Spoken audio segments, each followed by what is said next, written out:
on a video. Proverbs 18, verse 1. Unfriendly people care only about themselves. They lash out at common sense. Fools have no interest in understanding. They only want to air their own opinions. You know those people when you say something and they're like, they're waiting for you to finish. You're like, yeah, and blah, blah, blah. They don't care what you have to say. Fools have no interest in understanding what you say. They only want to air their own opinions. They can't wait. All right, man, get it, Johnny. They can't wait to get their perspective out, but they're not listening to you. That's a big one. Verse 3, doing wrong leads to disgrace. That's true. And scandalous behavior brings contempt. It sure does. Wise words are like this. Again, this is the book of wisdom all the way through. Talks about a lot of stuff with women, the kind of women you should surround yourself with. It's not just women, but this focuses on a lot of discussions about women, but a lot of wisdom in this book. It's the book of wisdom. So verse 4. Okay, I'm going to keep moving now. Wise words are like deep waters. Wisdom flows from the wise like a bubbling brook. I love that. This is poetry, man. God's a poet. He's a creator. He's a singer. He's all the above. It's not right to acquit the guilty, in other words, to let him free, or deny justice to the innocent. In other words, if somebody's innocent, they deserve to be freed. They should have justice. Fools' words get them into constant quarrels. That's so true. They're asking for a beating. Depends on if you're messing around with somebody's wife, you'll definitely get one. The mouths of fools are their ruin. They trap themselves with their lips. Now, I have done this. You know, a lot of these people that turn themselves in for stuff their crimes are guilty of, they get so, check this out, like murderers and people like that, they get so prideful that, yeah, I did this and it was such a great crime, that they give themselves up because of their own pride. They sink their own boat. It's foolishness. The mouths of fools are their ruin. They trap themselves with their lips.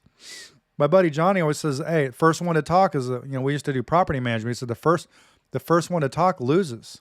Just wait. They're going to get themselves wrapped up and the judge is going to laugh at. I mean, we're going to win the case because they're going to talk first and they're going to lose. They're going to look like fools. The mouths of the fools are their ruin. They trap themselves with their own lips. Rumors are dainty morsels that sink deep into one's heart. Let me say it this way. They're little small seeds that don't seem very significant, but you can put a seed like, oh, your mom this, your mom that. May not be a big deal, but a few months later, man, when something else happens, boom, it explodes. And it's sunk, that seed was planted, all that little small dainty seed, that morsel, it sank deep in their heart, right? Verse 8 saying that. And then it was watered by their emotions and it grew into something that's ugly. That's a good word right there. Verse 8. Back to the sinus thing again. A lazy person is as bad as someone who destroys things. Did you guys hear that? If you're lazy, it's the same as causing destruction. You know why? Because if you're ambitious, you can add to the world. You can do what's called takers and givers. If you're a taker, listen, if you don't contribute, you are taking because that could have been something given. Do you follow me? A lazy person is bad as someone who destroys things. It's the same idea. Verse 10, the name of the Lord is a strong fortress. That's right. The word of God's strong. The godly run to him and are safe. The rich think of their wealth as a strong defense. They imagine it to be a high wall of safety. Haughtiness goes before destruction. Pride goes before a fall. Right? Humility precedes honor is what it says. Spouting off before listening to the facts is both shameful and foolish. You ever heard that term? And I can't say it on here, but don't assume it makes a something out of you and me. I'm not going to say it or even spell it out. Don't assume it makes an a blank blank out of you and me. Think about that. Welcome, Dino, buddy. Man, Dean is loyal. Even at 11 o'clock at night, he's like, there you are, but just logging on. I love Dean. That's a good dude right there. And he can cook some ribs, boy. Ooh. Back in the day, he can, tell you what, y'all just want you to know, Dean could throw some knuckles back in the day, too. I'm just saying.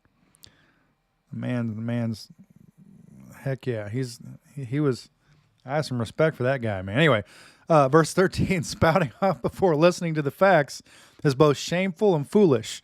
The human spirit can endure a sick body. I laugh at myself. Can endure a sick body. My dad always said, find the guy that's the toughest guy in the room, make friends with him. So that's what I did. Dean was my toughest friend. So I'm like, that's my friend, man. The human spirit can endure a sick body, but who can bear a crushed spirit? Intelligent people are always ready to learn. I tickled myself. Their ears are open for knowledge. Giving a gift can open doors. It gives access to important people. Listen, it's not saying just give people gifts because you want to use them up, but don't be greedy. You might bless somebody who might be somebody that really blesses you.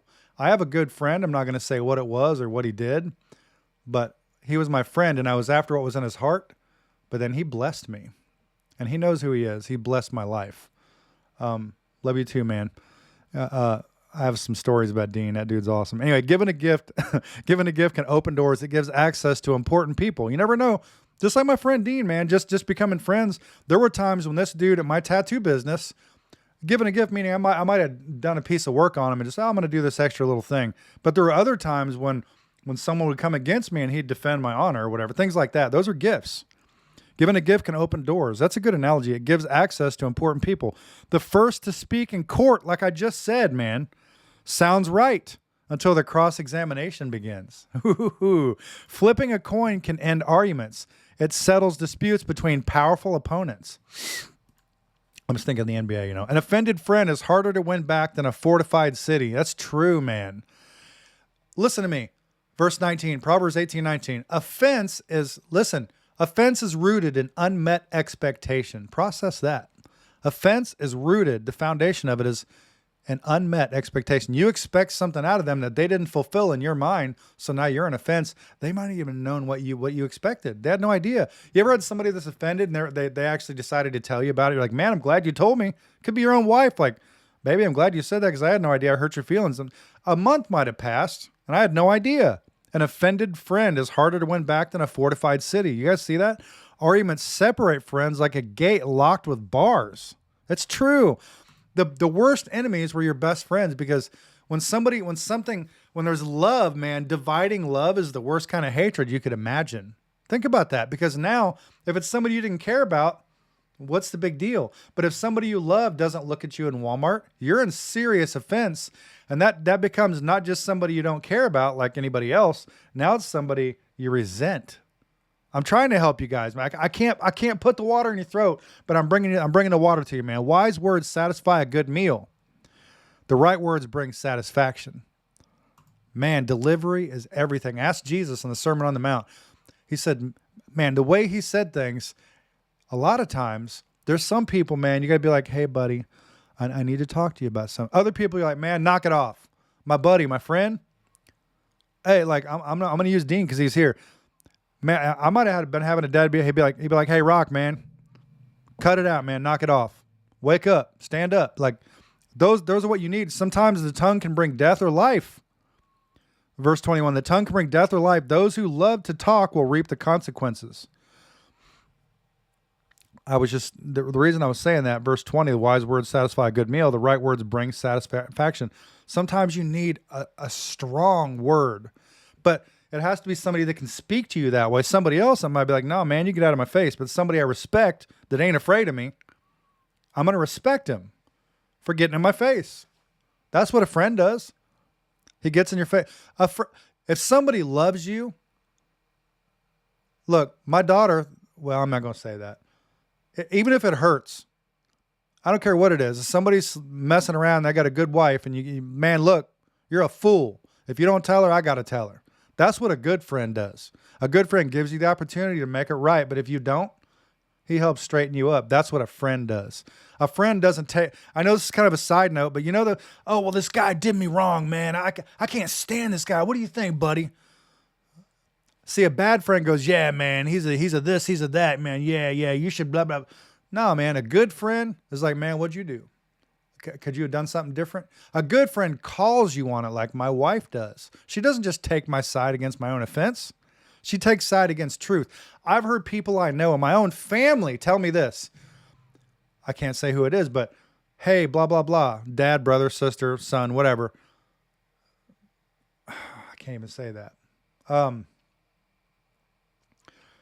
My so-and-so, this person I'm with, I got to do this, man, because he or she believes. In other words, some people will, I'm going to say it this way. I'm trying not to offend too many people. Some people will say, man, I don't want to, my husband, my wife. I had to take their side because, that's my husband or my wife. No, man. If you love your husband or your wife, you're going to say, look, you're wrong. The way you treated my parents, your friend, doesn't matter who it is, you're wrong. What do you say? Good friends are far, and that's right, far. And what's funny is, I'm going to tell you guys something real quick. I know I mentioned Dean a lot, Dean Swan. Dean was somebody that really was an unexpected friend. He was a customer. We had completely two different walks of life, but the man respected where I stood. We were in two different, literally two different lifestyles at the time.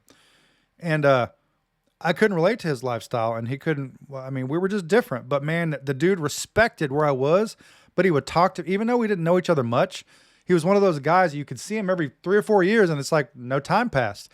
The friends that are dangerous are the ones, man, you didn't talk to me last week. I'm sensitive. You forgot my birthday. Some of the friends you have, listen to me, guys. Some of the friends you have are your friend, and you don't even know it. And the friends you think that are your friends, your inner circle, need to be in your outer circle. You need to identify, even if somebody's in a different walk of life, like Dean and I were completely different, but this dude's real. This dude in my chat, for whatever reason, man, he's just always been we've been never really hung out, but just always been in my life, been a cool dude to me. But I had no idea that years later, 15, 20 years later, it would be like this.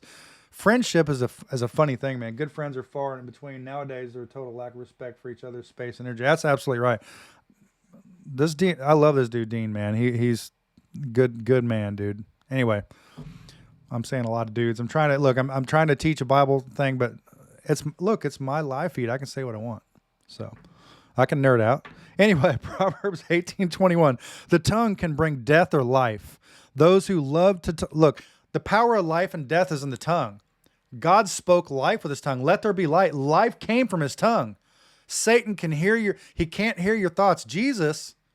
God knows your thoughts. Satan cannot read your thoughts. But if you're like, man, my life sucks. He's like, yeah, it does. Say something else. I don't like my wife. Yeah, say something else. I hate this job. Yeah, say something else. He feeds on your outward.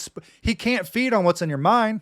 He can't read your mind. He can influence you, but don't let him hear what's in your mind.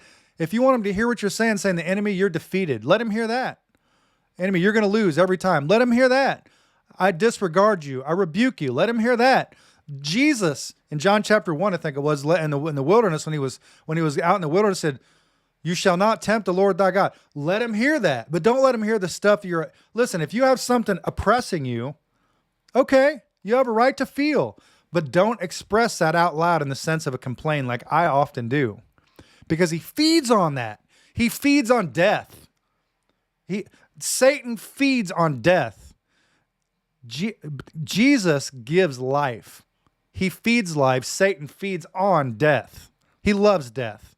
The tongue can be, Proverbs 18:21, the tongue can bring death or life. That is so true. The power of death and life is in the tongue. Those who love to talk will reap the consequences.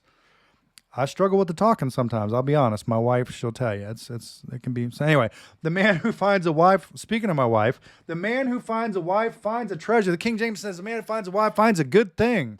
The man who finds a wife finds a treasure, and he receives favor from the Lord. I'm telling you guys, listen to me.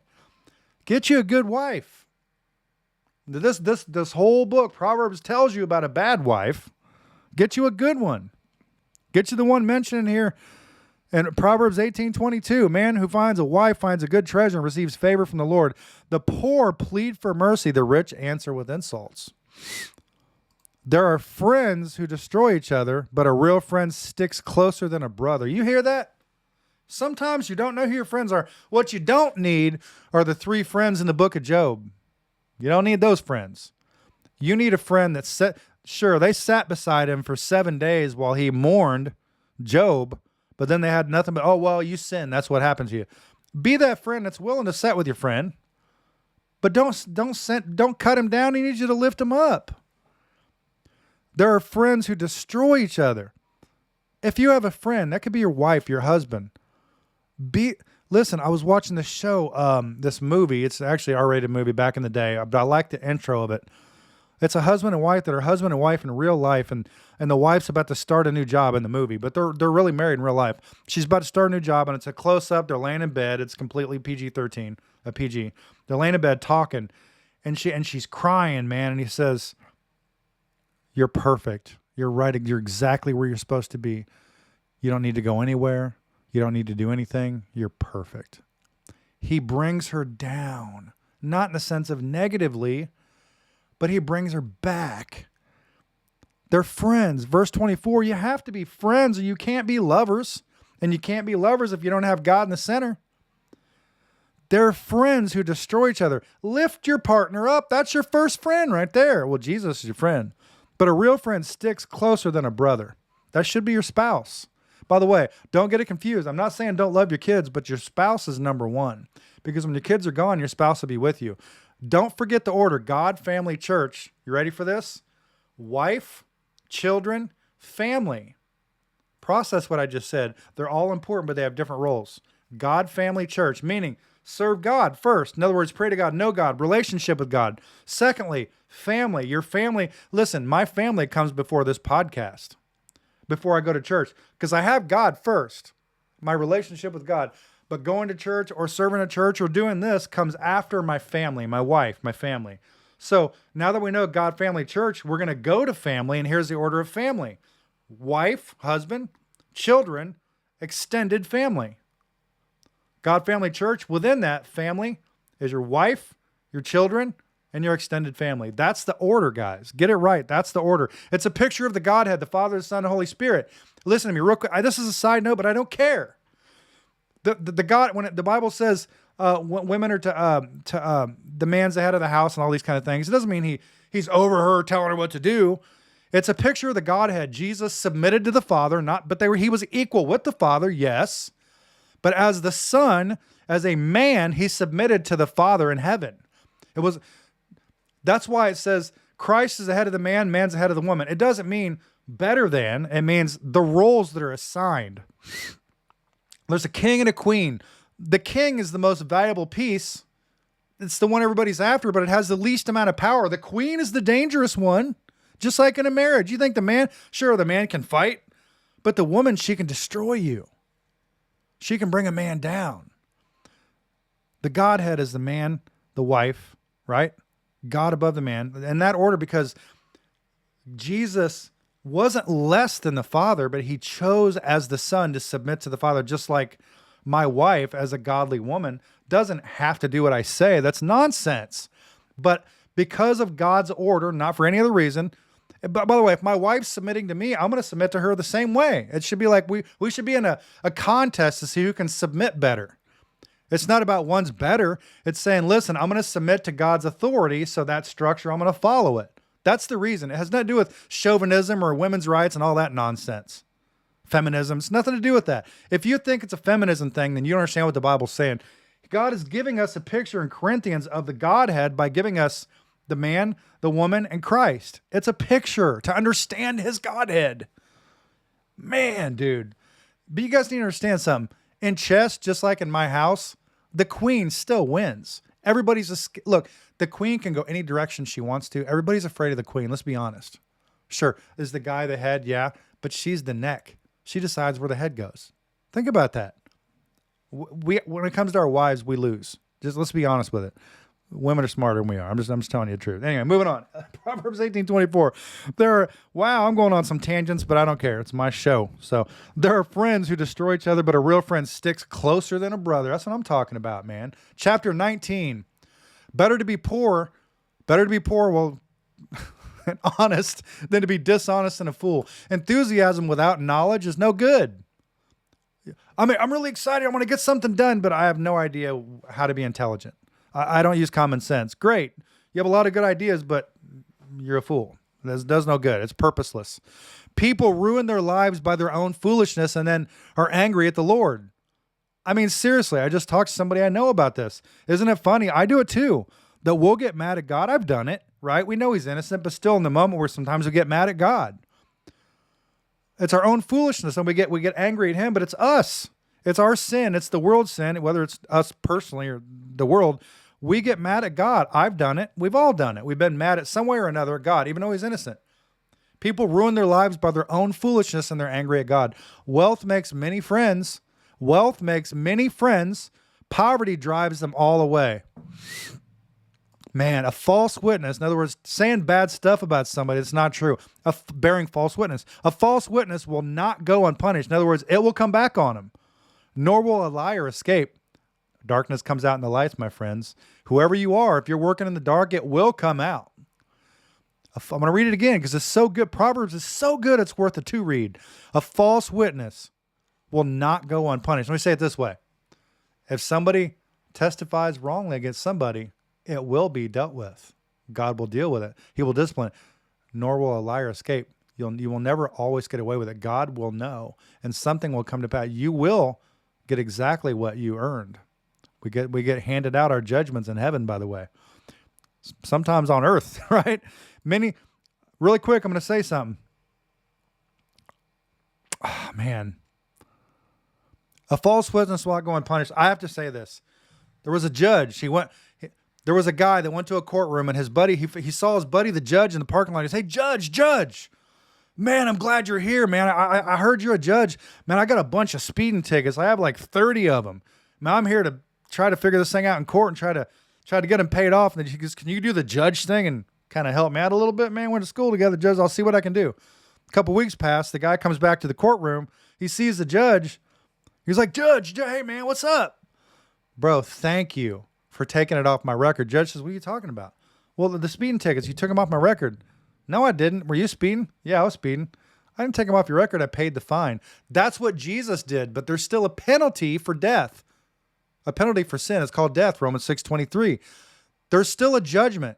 Sometimes if you do something wrong, you can end up in prison, or God might, just like I should have probably been locked up, but God kept me in a place because he had another plan for me. Sometimes his plan is for you to be locked up.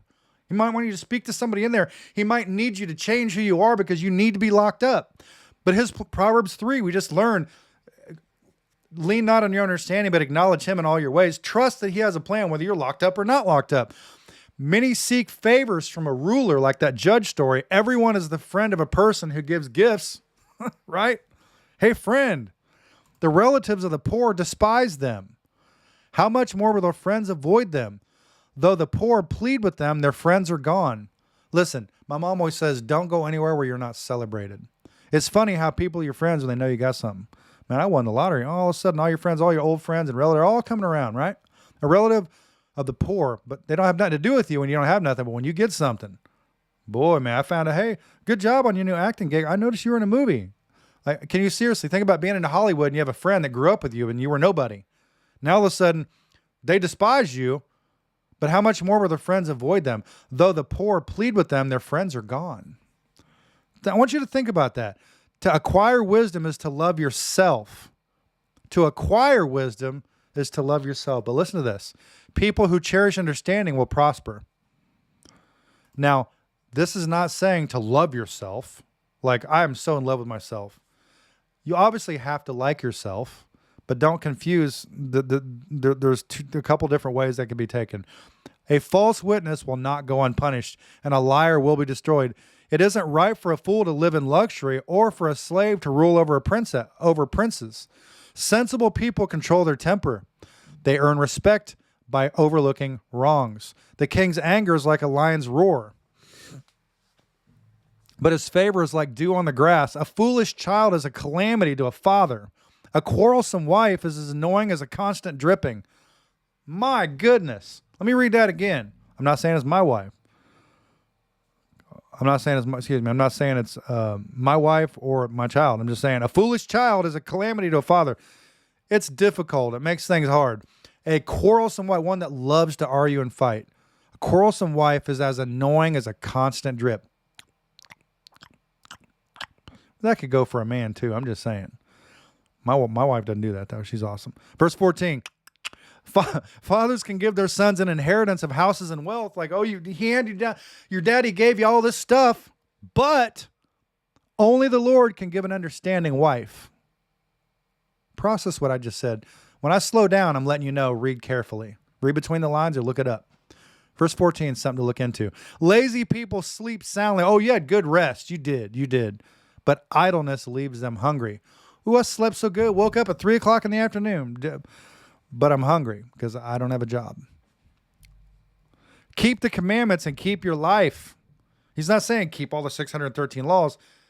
It's a reference to the decalogues, the 10 words, the principles, the moral laws that Jesus said, I say unto you that whoever hates a man commits murder. Whoever thinks of a woman in lust commits adultery. God is referring to the hearts behind these commandments, these laws. Keep the heart of the law. Like Jesus said, if I didn't come to destroy the law, I came to fulfill it. Keep the commandments. Keep what Jesus fulfilled. Keep them. Keep commandments and keep your life. In other words, do what he says, the heart of it. Keep your life. Despising them leads to death. So don't despise God's good law. If you help the poor, he's not saying follow all the 613 laws. That's not what I'm saying. Another day. It's in the book of Acts. You can look it up for yourself. Acts chapter 10. I'll give you an insight to that. Acts chapter 10 if you want more information. It's the best I can do for you. If you help the poor, you are lending to the Lord. You see that? And he will repay you. Oh, my goodness. Let's go ahead and, you know what? We're going to go ahead and write that down. Where's my pen? Where's my pen, man? I need my pen. Matter of fact, I'm just going to go ahead and we're going to do this right here. Proverbs 19:17, right? What's that say? Well, oh, that guy, he's going to go buy alcohol with it. Well, there are times when you feel led, that you're not supposed to do it. Don't do it. But don't be like, man, I hope he does the right thing with the money. That's not your problem. You plant the seed, let God water it. Let God do what he's going to do. Don't you worry about where it goes. What matters is you did what you were supposed to do with it. You ain't got to worry about where the money's. Look, who makes you the judge of what happens to everybody's dollar bill? That ain't your job. Your job is to be obedient. Verse 19:17 says, if you help the poor, listen to this. If you help the poor, since the poor is his people, he says, blessed are the poor in spirit too. And Matthew 5. If you help the poor, you're basically paying it forward for God. It's one of his people. It says you're lending to the Lord and he will repay you. Do you hear that? My goodness, this is good. I can't, y'all, I don't know what to tell you. I mean, I'm bringing this thing to your front door. Discipline your children. Uh-oh. Here we go again. Discipline. Oh, my goodness.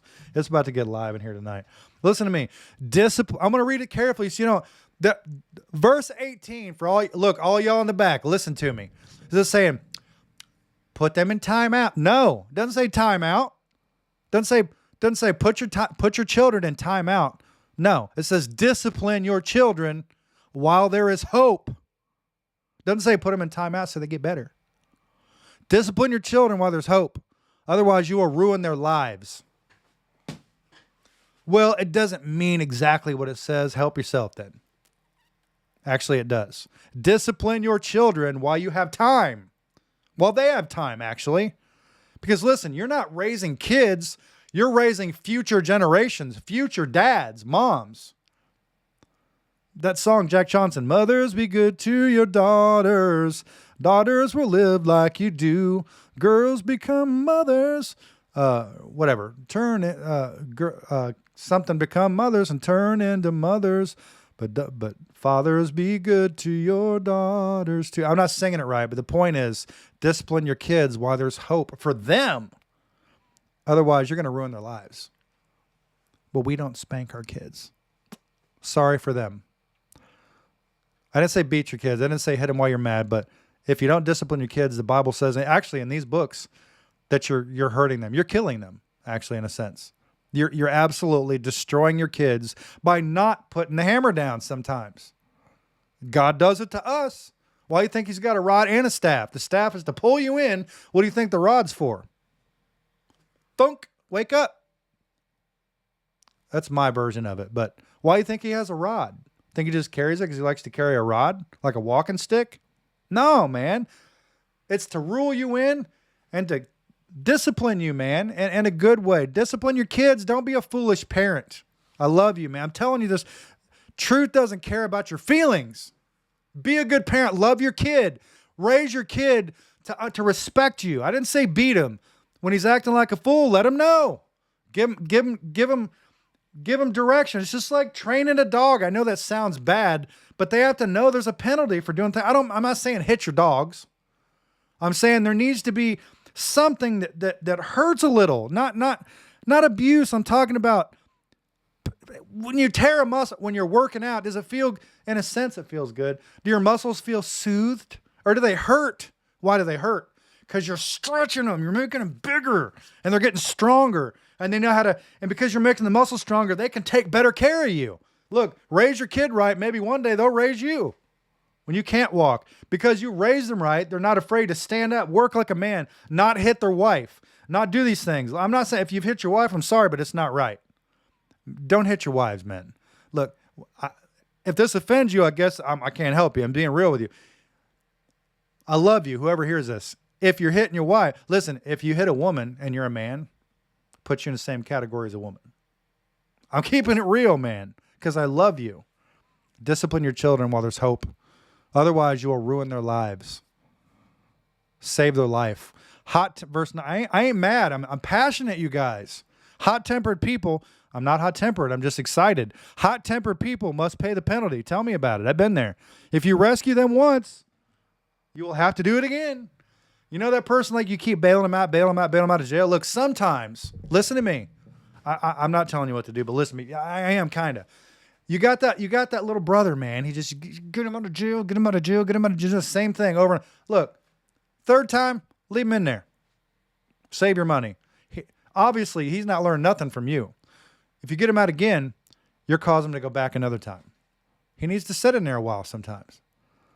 You hear me? Hot-tempered people must pay the penalty. Sometimes it's important. If you rescue them once, you'll have to do it again. You're hurting yourself too. Get all the advice and instruction you can. Don't be unteachable. I used to teach tattooing. The hardest thing to have is a student that's not a student. It's impossible to teach a student when they are a teacher in their mind. But I'm a teacher. You don't teach me. I know. Somebody that says I know, it's like I'm hearing I don't know anything. Like literally when they say they know, I know. In my brain, all I'm hearing them say is I don't need your help. I don't need you. Why do you need me if you already know? Get all the advice and instruction you can. The best teachers, you guys, I say listen to me because I'm passionate. The best teachers are the best students. You guys, I'm going to tell you something. Do you know why Jesus was called a rabbi? You know why they called rabbi teacher? Why is it called rabbi? I'm going to tell you why. I say listen to me a lot, but it's fun. Listen to what I'm saying. It's easy to give somebody a fish. You guys know the saying, right? But when you teach them to fish, they'll eat forever. Rabbi is somebody that doesn't give you the answer. You know that teacher says, well, I want you just to work out the math teacher, like, I gave you the answer, yeah, but I want to see you work out the problem. Why? They want to understand. They want to know that you understood the process. So when they're not there, you can figure out the process. They don't need the answer. They want to make sure that you know how to come to the conclusion. Rabbis are just like that. They're called rabbis because, yes, they're teachers, but they're teachers that want to lead you to the understanding. They don't want to give you the answer. A good rabbi never just says, oh, this is the answer. Jesus would say, listen to me. Jesus would say, hey, he's talking to the lawyer and the Jewish lawyer. It says, he tells a story of the Good Samaritan. The Samaritan comes in, pours in oil and wine to this guy that lost his way, leaving Bethlehem, going down to Jericho, fallen place. He loses his way. This guy shows up, pours in oil and wine, whatever. But Jesus is telling this story, and he says to this Jewish lawyer that hates the Samaritans, as he's telling this story, he goes, which one of these are your friends? Because he was telling Samaritan, anybody you come in contact with, you should love anybody. They're all your friends. But he gives a parable because he was missing the point. That's what parables do. When you're not getting it, he said, here's wisdom. Or he says, let me tell you a parable because you're missing what I'm telling you. The point is, I had a point. I lost my point. Wow. I literally lost my point. This was so good, but the Holy Spirit, maybe he was done with me right there. Rabbis, teachers, they want to, listen, they want you to, he says, listen. In the story, he's talking to this guy. He goes, this is my point. He goes, now I just told you the story. Who was the good guy? Who was your friend in the story? Because in the story, the Samaritan guy helped the Jewish guy, but Jesus was in real life talking to a Jewish guy that hated Samaritans, but the Samaritan's the good guy because he wanted the Jewish guy to see that the Samaritan guy was the friend too. He was a rabbi because he didn't give the answer. He goes, hold up. Let me explain something to you. Let me tell you about this guy that helped this guy that you wouldn't normally help. They go to two different churches. Hey, Jewish lawyer, you're a guy of the law. In this case, who's your friend? Do you think Jesus didn't know? Of course he knew. Jesus knew who the good guy was, but he wanted to know that that guy knew the process. Who's your friend? He wanted us to come to the realization. Jesus knows. He wants to know that we know. And that seems like a lot of information right here in verse 20, but whatever. Get all the advice and instruct. I'm going to move on, but listen, I am tired. People are doing church. Church is great. It's the people though. I'm tired of saying, well, I'm reading through the Bible, so I can't teach too much or I can't do this. I'm sick of rules that are nonsense. I'm not going to quench the Holy Spirit. If I feel led to talk for an hour on one verse, I'm going to do it because I can. I don't need to follow all these weird religious rules. I can't, you can't take too long when you give a sermon. Just 10 minutes too long. You're coming to the wrong church then. When I feel led that something's going to bless you guys, I'm going to tell you, and I'm saying everything I say lovingly. I got to do it because I feel it. There ain't nothing but a man and a woman. Marriage is a man and a woman. The definition of marriage is male and female. If you're legally bound, that's all you are, legally bound. It ain't because I love you, man. I'm telling you guys, I'm tired of holding back truth for people's feelings.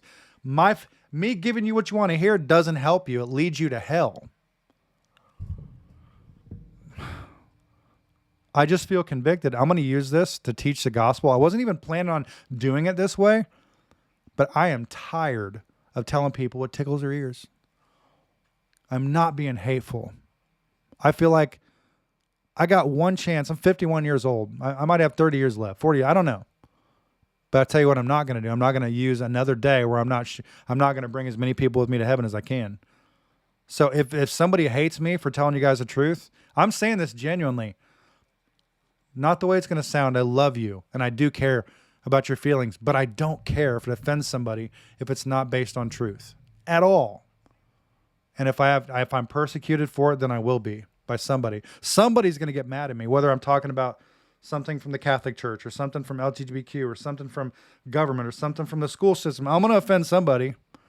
It's not my goal. I don't want to. My goal is to lead you to truth no matter what it costs me. That's my goal.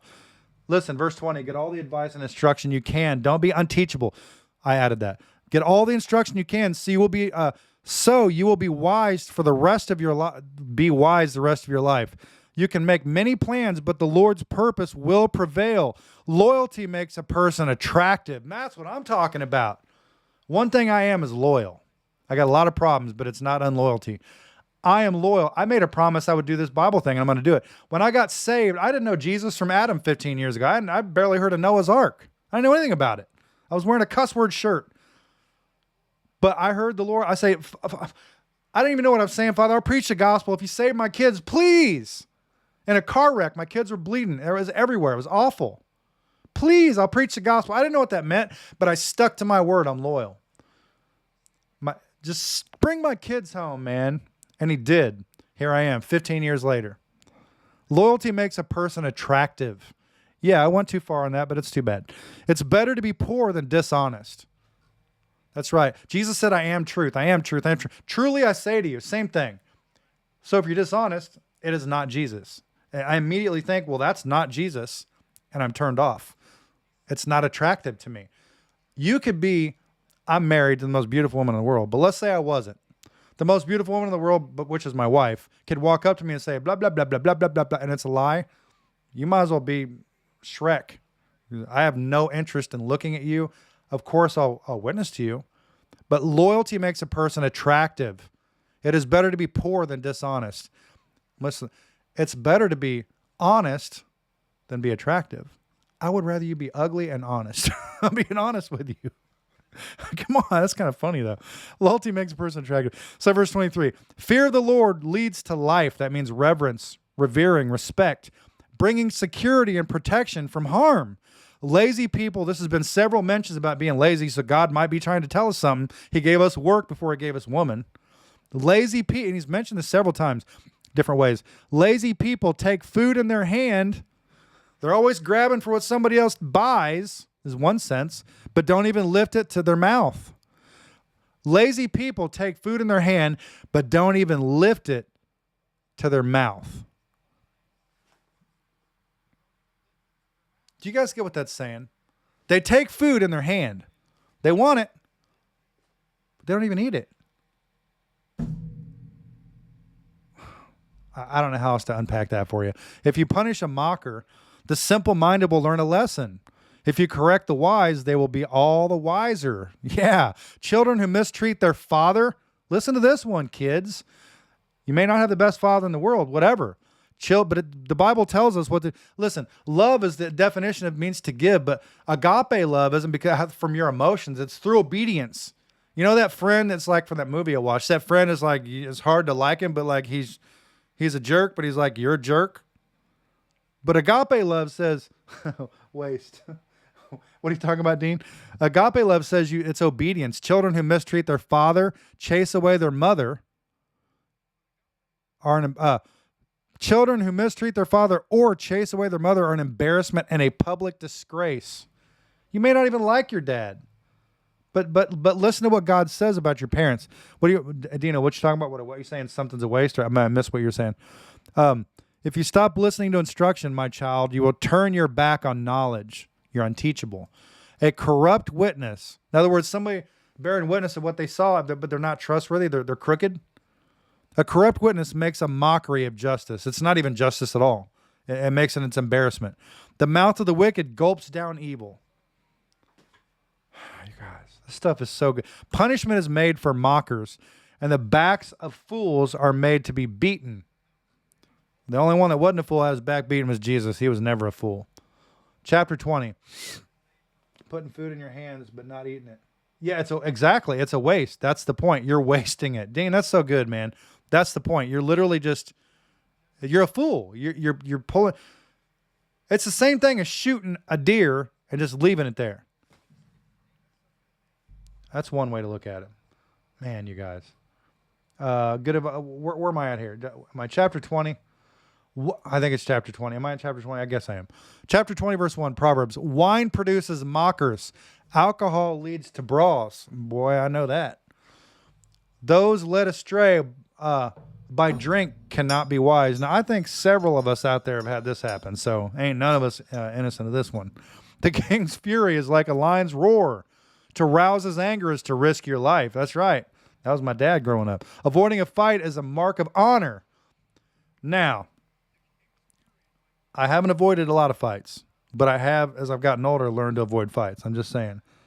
It's a sin is called greed. Yep. Avoiding a fight's a mark of honor. So as we get mature, we need to grow and avoid fights if we can. I mean, there's some fights you can't avoid, but you should avoid fights for the most part. Only fools insist on quarreling. Listen, I've been there. Let's be honest. I've been there. Those too lazy to plow in the right season. There it is, working again. Those too lazy to plow in the right season will have no food at the harvest. This Proverbs tells us in so many different ways about being a respectful woman. Don't lay with a woman. It's not respectful. Don't be lazy over and over and over. Don't fight. Don't dishonor your parents. The stuff is all here over and over and over and over. Man, welcome. There's my love. Though good advice lies deep within the heart, a person with understanding will draw it out. That's right, man. Good advice. Somebody that's wise is going to pull out good advice. Many will say they are loyal friends. Ooh, ain't this true? But who can find one who is truly reliable? That's just saying in layman's terms, it is very rare. Dean was just saying this, to find a good friend. Very rare. And if you have a good friend, sometimes it's not even the person you think's your friend's not. Sometimes it says keep your enemies close, keep your friends close, and your enemies closer.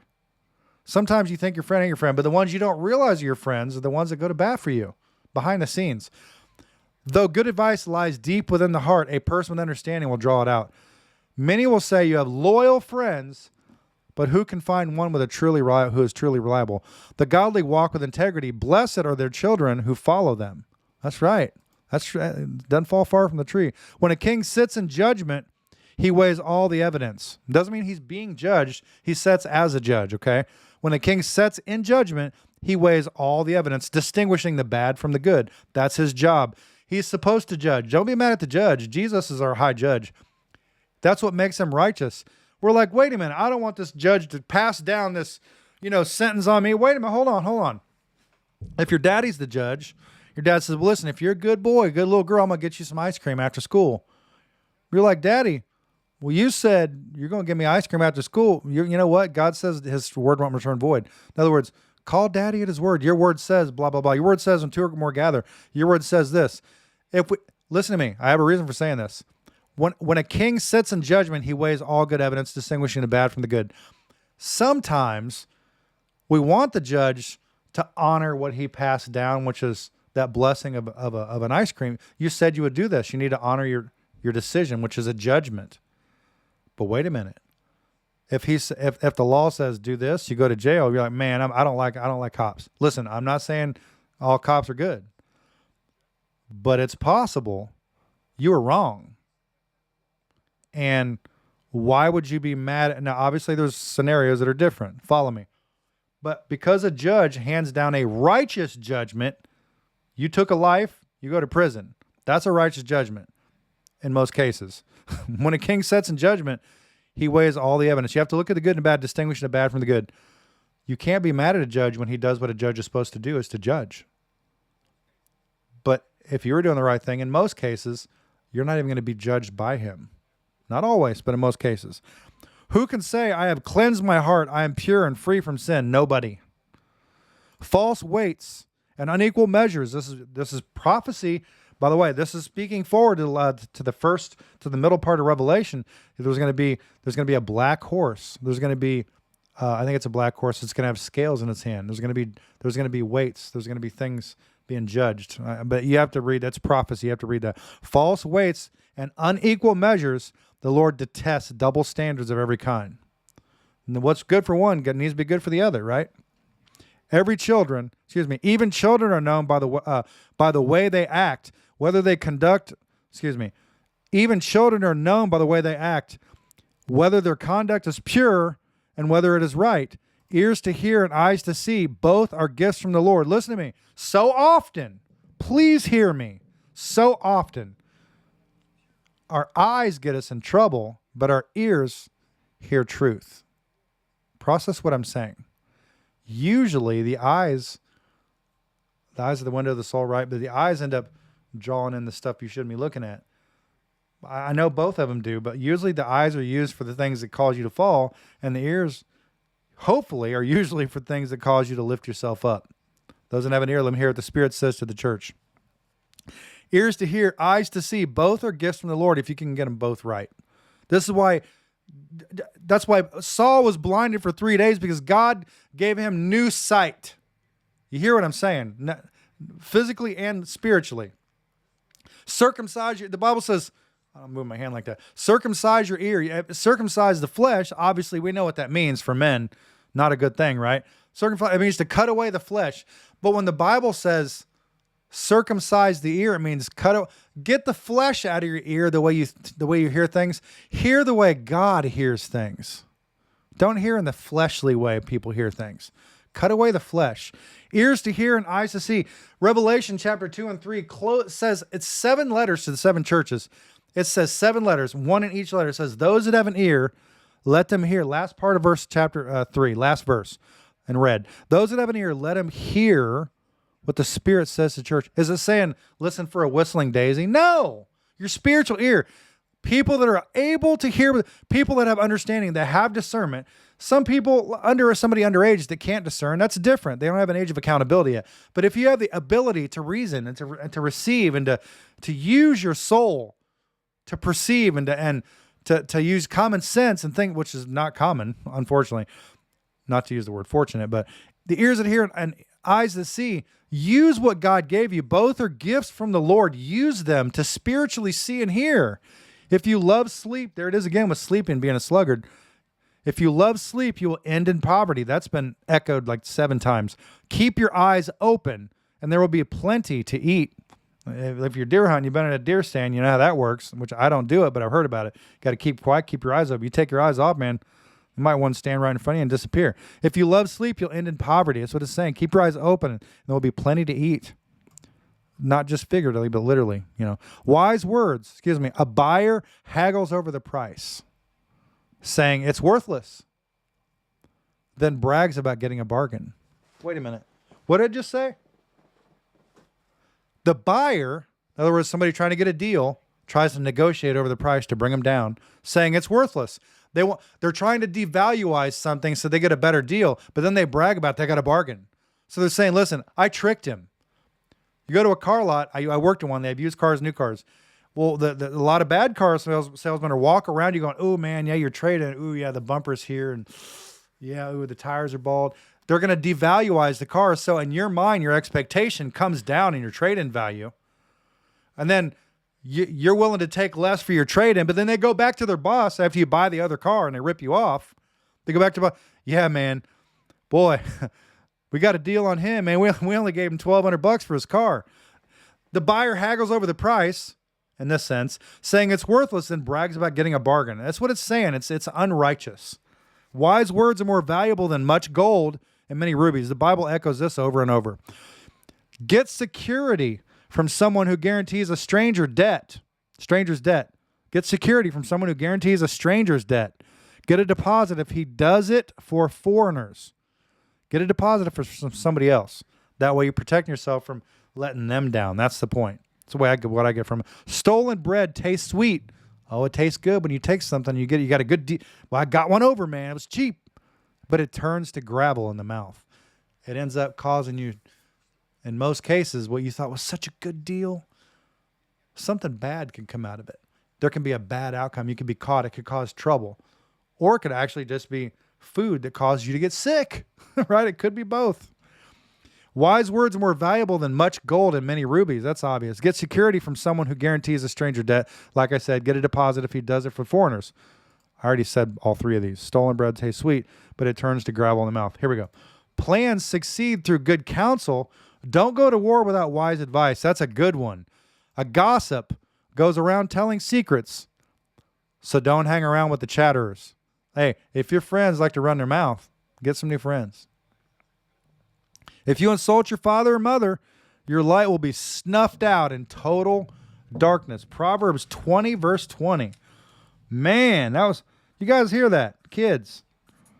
If you insult your father or mother, your light will be snuffed out in total darkness. Wow. An inheritance obtained too early in life is not a blessing in the end. Remember the prodigal son. That's a perfect story to read about it. Don't say, I will get even for this wrong, like you're the judge, right? Wait for the Lord to handle the matter. He's the judge. Well, I'm going to get him back. I'm going to go for revenge. Listen, I was going to make a t-shirt that was 2 shovels stuck in the ground. It says, on your way to revenge, go ahead and dig 2 holes. Don't say, I will get even for this wrong, like you're God. Don't you worry. Let God handle what God's really good at. He is the righteous judge. The woman was caught in adultery. Jesus, the judge, was actually there. The guy that was allowed to judge, even though the accusers didn't, the other guy, whoever accused her, they weren't even there. But they were accusing her, caught in adultery. They wanted to trap Jesus, what was really happening. He couldn't do right either way. But what's funny is they were trying to judge the woman, yet he was the judge. And he said, if any of those among you are innocent, throw the first stone. The person that had the righteous judge, Jesus, the righteous judge who could judge and had all authority, was the only one that did what Proverbs said, and he made a good judgment, a good counsel, by not putting a oppressive judgment on her. There's always a decision made, so there's a judgment. But in a sense, the one who was allowed to judge her didn't. Although he made a decision, the one that actually could judge her judged against condemning her. But the ones that had no right to condemn her, who they themselves were condemned, passed judgment. Judge not, or you not be judged. Think about that. That's a word right there, man. The Lord detests double standards, but don't say if it's not good for that guy, why should it be good for you? Well, don't go out on Saturdays, but I do. The Lord don't. Here's one that I'm passionate about. Well, don't be sleeping around if you ain't married, but I'm sleeping around with before I did not. I waited for my wife, but well, you young folks, you shouldn't be sleeping around. You get married first, but yet I'm sleeping with my girlfriend every weekend. The Lord detests double standards. If you're going to teach it, do it. Don't be above reproach. He is not pleased by dishonest scales, by judgment, right? Measuring scales. You follow me? Casting lots is similar. The Lord directs our steps, so why try to understand everything along the way? Proverbs 3 again, lean not on your own understanding, but acknowledge him in all your ways. Trust what God's process. Trust him. This is an echo. 2024 is an echo of Proverbs 3:5. He directs our steps, so why try to understand everything along the way? This is just an echo of Proverbs verses 3:4-7. It echoes that, exactly. Don't trap yourself by making a rash promise to God. I'd say don't do that with your kids. I'll take you to a movie and then you don't. You're in trouble. Don't promise your wife a dinner and then you don't take her. Don't do that. Don't trap yourself by making a rash promise to God. That's even worse. And only later counting the cost. A wise king scatters the wicked like wheat, then runs his threshing wheel over them. Wow. The Lord's light penetrates the human spirit, exposing every hidden motive. Unfailing love and faithfulness protect the king. His throne is made secure through love. I didn't think I was going to teach this much, but whatever. The glory of the young is their strength. Oh, God, Dad, I can kick your tail, but I have wisdom. The gray hair of experience is the splendor of the old. Right here. Here's the gray hair. Physical, it means you've lived, you've experienced, you've lost, you have a testimony. Everybody wants the money, but they don't want the test, right? Physical punishment cleanses away evil. What? Proverbs 20:30. Is that another one about discipline? Proverbs 20:30. Physical punishment cleanses away evil. Wow. I'm going to read this again for you guys in the back that are parents that believe in sensitive parenting. Physical punishment cleanses away evil. Such discipline purifies the heart. What else can I tell you? Chapter 21. The king's heart is like a stream of water directed by the Lord. He guides it wherever he pleases. People may be right in their own eyes, but the Lord examines their heart. Well, everybody thinks they're right. Oh, according to the way I see truth, I'm right. It's my truth. No, truth isn't relative. There's only one truth. His name's Jesus. Listen to me. People may be right in their own. They think they're right based on what their version of truth is. No, but the Lord examines their heart. The Bible says, your heart's desperately wicked. Oh, but our heart's met. I feel it in my heart. What makes me happy? No, joy comes from the Lord. Happiness is based on what's happening. But listen, I believe it's right. No, people may be right in their own eyes, but the Lord examines their heart. The heart's desperately wicked. Who can know it? The Lord is more pleased when we do what is right and just than when we offer him sacrifices. Oh, man, haughty eyes, a proud heart, and evil actions are all sin. Good planning and hard work lead to prosperity, but hasty shortcuts lead to poverty. Take shortcuts, people can die, man. Be careful. Wealth created by a lying tongue is a vanishing mist and a deep and a deadly trap. Ooh, if you get gained by making false accusations, it's going to come back. Something will come back and get you. I really didn't know I was going to break these all down like this, but whatever. Wealth created by a lying tongue. The violence of the wicked sweeps them away. The violence of the wicked sweeps them away because they refuse to do what is just. The guilty walk a crooked path. The innocent travel a straight road. My goodness. It's better to live alone in the corner of an attic. Oh boy, here we go. This has been mentioned before. This ain't going to be popular. But I didn't write it. I'm just reading it. The guilty walk a crooked path. No, not that one. The next one. It's better to live alone in the corner of an attic than with a quarrelsome wife in a lovely home. You may have a nice home, but if your wife, if she ain't happy, then that nice home don't matter. It's going to be a rotten home to live in. So I'm just saying, you don't want a quarrelsome wife. Evil people desire evil. Their neighbors get no mercy from them. If you punish a mocker, the simple-minded become wise. If you instruct the wise, they will be all the wiser. The righteous one knows what is going on in the homes of the wicked. He will bring disaster on them. Those who shut their ears to the cries of the poor will be ignored in their own time of need. Ooh, Jesus said in Matthew 5, something about having mercy on the, give mercy, you'll get mercy. I can't remember the exact verbiage, but that echoes, a lot of these echo Matthew 5, Matthew, the Sermon on the Mount. Those who shut their ears to the cries of the poor will be ignored in their own time of need. Wow. A secret gift calms anger. A bribe under the table pacifies fury. A secret gift, in other words, bless somebody when they're mad without having to make it known and turn it into something. A bribe, though, under the table, in other words, underhandedly, pacifies fury. It's false. That's the point. Justice is a joy to the godly, but it terrifies evildoers. I didn't know I was going to unpack these all, but I feel like I'm supposed to. Justice is a joy to the godly. They enjoy things that are right, but it terrifies evildoers. People that are unjust, that break the law, that repeatedly break the law, iniquity, they don't want justice. The person who strays from common sense will end up in the company of the dead. That's so true. The person I already said that. Those who love pleasure become poor. Well, that's rough because I do like pleasure. Who doesn't like the garden of pleasure, right? But listen, context. Those who love pleasure become poor. Those who love wine and luxury will never be rich. Listen to what it's saying in context. Pleasure in the sense of it's okay to enjoy pleasure, but when it becomes your idol, you become poor. Those who love wine and luxury will never be rich. That's something that speaks, man. Those who, the wicked are punished in place of the godly, and traitors in place of the honest. It's better to live alone in the desert than with a quarrelsome, complaining wife. Wow, that's like number 4 now? It's better to live in the desert. I can't make that more transparent. The wise have wealth and luxury, but fools spend whatever they get. We've been there. Whoever pursues righteousness and unfailing love will find life, righteousness, and honor. The wise conquer the city of the strong and level the fortress in which they trust. Watch your tongue and keep your mouth shut, and you will stay out of trouble. I need that one. Mockers are proud and haughty. They act with boundless arrogance. Despite their desires, the lazy will come to the ruin. Over and over, lazy people. The Bible is very clear about it. For their hands refuse to work. Some people are always greedy for more, but the godly love to give. I told you the love of money is the root of evil, not money, but the love of it. It means more. The love. The foundation was in the garden. They had everything, but they wanted to know what was the tree of the garden of good and evil, knowledge of good and evil. They wanted that. They needed more. Some people are always greedy for more, but the godly love to give. Charity, the word love in the King James is charity. It means to give. For God so gave. He so loved the world. For God so loved, he gave his son. The sacrifice of an evil person is detestable, especially when it is offered with wrong motives. I'll tell you this.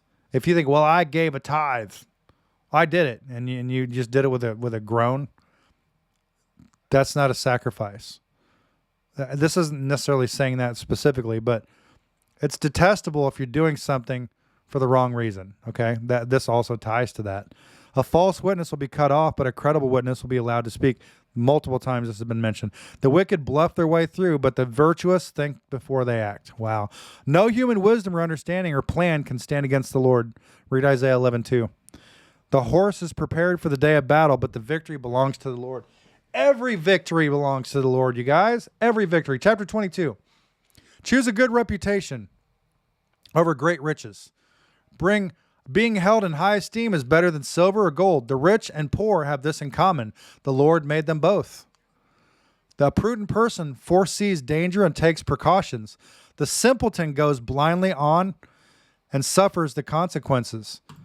We're going to pick up in verse 24. Give me like 15 seconds. I have to grab something. I'll be right back.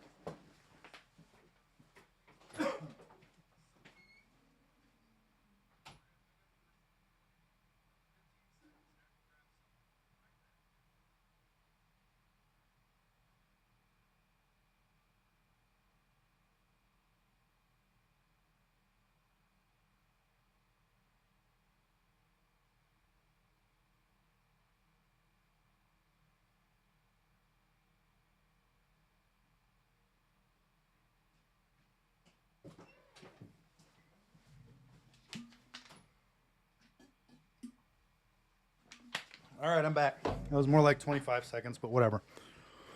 Okay, verse 4. True humility and fear of the Lord lead to riches, honor, and a long life. Corrupt people walk a thorny, treacherous road. Whoever values life will avoid it. Here we go again. Guys, direct your children onto the right path, and when they are older, they will not leave. Look. Raise up a child right, and they'll never depart from you, man. I'm telling you. Verse 7. Just as the rich rule the poor, so the borrower is a servant to the lender. Those who plan injustice will harvest disaster, and their reign of terror will come to an end. Blessed are those who are generous. We're going to get into a lot more blesseds in Matthew chapter 5. I can't wait. Blessed are those who are generous because they feed the poor. That's like my wife. She's generous. Throw out the mocker and fighting goes too. In other words, if you throw out the mocker, the fighting goes too. Quarrels and insults will disappear. Look, eliminate the problem and the problem goes away. Whoever loves a pure heart and gracious speech will have the king as a friend. These are so good. The Lord preserves those with knowledge, but he ruins the plans of the treacherous. The lazy, here we go again, the lazy person. God is so clear on the lazy people. He says a lot. For somebody that's lazy, he says a lot about laziness. The lazy person claims there's a lion out there. If I go outside, I might be killed. The mouth of an immoral woman is a dangerous trap. So much stuff about immoral women. Wisdom, immoral women, not being lazy. I mean, there's so many principles echoed over and over and over and over. The mouth of an immoral woman is a dangerous trap. Those who make the Lord angry will fall into it. A youngster's heart is filled with foolishness, but physical discipline will drive it far away. Proverbs 22:15. One more time. Wow. A person who gets ahead by oppressing the poor, by showering gifts on the rich, will end in poverty. Okay, these are words of the wise. Listen, you guys, this is so good. Okay, I can't wait to read this. Listen to the word, verse 17. Proverbs 22:17. Listen to the words of the wise. Okay? Apply your heart to my instruction, for it is good to keep these sayings in your heart and always ready on your lips. I am teaching you today. Yes, you. So you will trust in the Lord. I have written 30 sayings for you, filled with advice and knowledge. In this way, you may know the truth and take an accurate report to those who sent you. Don't rob the poor just because you can, or exploit the needy in court. For the Lord, by the way, it says the Christians shouldn't be suing people. Read that. You read that in Romans or Corinthians. I can't remember. For the Lord is their defender. He will ruin anyone who ruins them. Don't befriend angry people or associate with hot-tempered people, or you will learn to be like them and endanger your soul. Woo. Don't agree to guarantee another person's debt. This has been mentioned already in this book. Or put up security for someone else. It's already literally said it like 2 or 3 times. If you can't pay it, listen to this. If you can't pay it, even your bed will be snatched from under you. Another way to put this, don't make a deal when you're if it's someone else's. Look, put your money at risk. I would say it this way. Don't put somebody else's money at risk, because guess what? If it falls through, verse 26 saying, don't agree to guarantee another person's debt or put up security for someone else, because if you can't pay it, even your bed will be snatched from under you. In other words, it's going to ruin you. Don't be making deals with people when I'm going to back it. Guess what? If it falls under the other person ain't going to pay for it, it's going to cost you your bed. That's what it's saying. If you can't pay it, even your bed will be snatched from under you. Don't cheat your neighbor by moving the ancient boundary markers set up by the previous generations. Ooh, don't hurt other people by trying to change what's written. Okay, that's one way I read it. Do you see any truly competent workers that will serve kings rather than working for ordinary people? Wow. Chapter 23. While dining with a ruler, pay attention to what is put before you. Do you hear what that just said? Remember communing, sitting down, koinonia, fellowship. That's a time of relation, of conversations. When you bring your kids to the table, have them put their phones down, face down, and talk. Why am I saying that? Because dining with a ruler, the same thing. If you're dining with somebody who's a ruler, who's in charge of something, pay attention to what's being put before you. If you're a big eater, put a knife to your throat. Do you hear this? Listen to somebody that has something to say. Tell yourself to stop talking. Tell yourself to shut up and listen. Okay, that's my way of putting it. If you're a big eater, put a knife to your throat. Don't desire all the delicacies, for he might be trying to trick you. Now you can look at this different ways. Okay, I might have misunderstood this too. This can also mean, I think, that don't desire what you think is good, because he might be sitting down with you to fool you. So I don't know. This could go either direction. I might be wrong in my first description. So look, go to the Holy Spirit for yourself and read it for yourself. Don't wear yourself out trying to get rich. Be wise enough to know when to quit. So, but the get rich schemes, knock it off. And that's been mentioned already, pyramid schemes already here in Scripture. And this same chapter, first few chapters. In the blink of an eye, wealth disappears. I know this personally. Was doing very well, but it all went bye-bye. For it will sprout wings and fly away like an eagle. Don't I know? Don't eat with people who are stingy. Don't desire their delicacies. Don't worry. Oh, I want what they have. Do you? They're always thinking about how much it costs. Eat and drink, they'll say, but they don't mean it. Go ahead and eat what you want, do what you want. But they're like, I hope he doesn't eat too much. You will throw up what little you've eaten, and your compliments will be wasted. Now, this is deep. They're always thinking about how much it costs. Eat and drink, they'll say, but they don't mean it. They don't mean to actually do it. They just want to sound like they do. You will throw up what little you've eaten, and your compliments will be wasted. Don't waste your breath on fools, for they will despise the wisest advice. Some people are not teachable. I told you that. Don't cheat your neighbor by moving the ancient boundary markers. This is an echo again. Don't take the land of defenseless orphans. I mean, literally, over and over and over and over. For their Redeemer is strong. He himself will bring their charges against you. The Bible tells you about orphans and widows. They have a special covering over them. Don't mess with them. Commit yourself to instruction. Listen carefully to the words of the knowledge. Same thing over and over. Don't fail to discipline your children. The rod of punishment won't kill them. Proverbs 23:13. There it is again. Discipline. 23:13. Wow, just over and over. Physical discipline may well save them from death. 23:14. This is a really sensitive subject for some people. My child, if your heart is wise, my own heart will rejoice. Everything in me will celebrate when you speak what is right. Don't envy sinners. Oh, I want what they have. No, you don't. But always continue to fear the Lord. You will be rewarded for this. Your hope will not be disappointed. My child, listen and be wise. Keep your heart on the right course. Stay focused is what he's saying.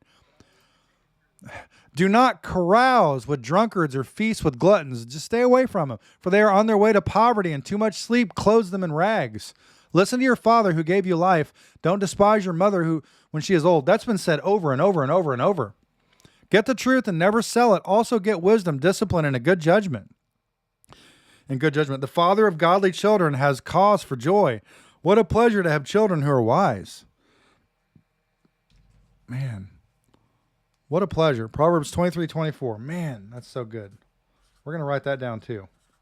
There's so many Proverbs. So give your father and mother joy. May she who gave you birth be happy. Oh, my son. I'm going to write that down. Man, there's so many I want to write down. Proverbs 23. Man, so give your father and mother joy. May she who gave you birth be happy. Oh, my son, give me your heart. May your eyes take delight in following my ways. A prostitute is a dangerous trap. A promiscuous woman is as dangerous as falling into a narrow well. Wow, you get stuck. She hides and waits like a robber, eager to make more men unfaithful. Wow. She hides and waits like a robber, eager to make more men unfaithful. Who has anguish? Who has sorrow? Who is always fighting? Who is always complaining? Who has unnecessary bruises? Who has bloodshot eyes? It is the one who spends long hours in the taverns trying out new drinks. Don't gaze at the wine, seeing how red it is, how it sparkles in the cup, how smoothly it goes down. Proverbs 20, man, you guys, Proverbs 23:30 and 31 is alcohol.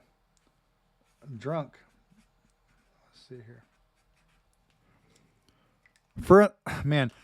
This is talking about alcohol. For in the end, it bites like poisonous snake and stings like a viper. You will see hallucinations.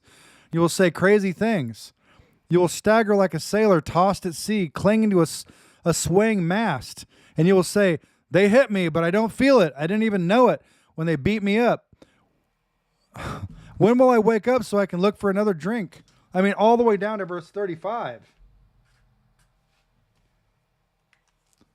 Man, you guys, this is so good. Chapter 24. I know I'm going slow, but it's just the way it is. I got to go through this stuff. Don't envy again. Evil people or desire their company, for their hearts plot violence and their words always stir up trouble. You guys, this is so good.